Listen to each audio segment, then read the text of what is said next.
Let's talk about something that affects millions, yet too often stays hidden in the shadows: stigma in mental health care. Here's a fact that might surprise you.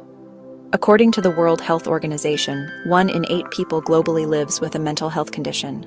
That's over 970 million people. But here's the thing, almost 2/3 of those people never get the help they need. Why? A huge reason is stigma. Stigma is more than just a bad attitude. It's a wall.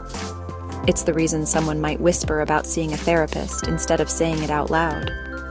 It's the reason people might say just get over it when someone is struggling with depression, anxiety, or any mental health issue. Let's break this down with some stats. In a 2022 survey, 60% of people with mental health conditions said they avoided seeking help because they feared being judged. That's not just a number.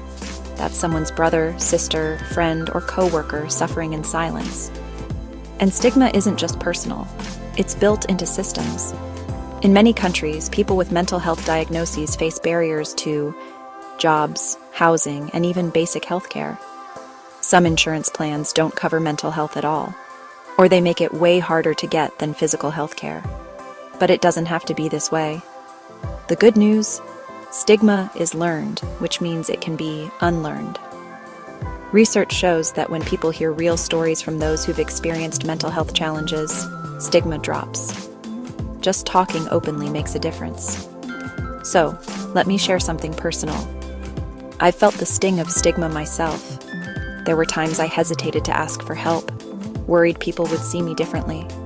But every time I opened up, I found more understanding than judgment. And that's what we need to remember. Behind every statistic is a real person with a real story. Here's what you can do. First, challenge stereotypes. When you hear someone use words like crazy, weak, speak up. Second, educate yourself and others. Podcasts, books, support groups. And finally, be kind. Sometimes just listening without judgment is the best support you can give. Let's look at the bigger picture.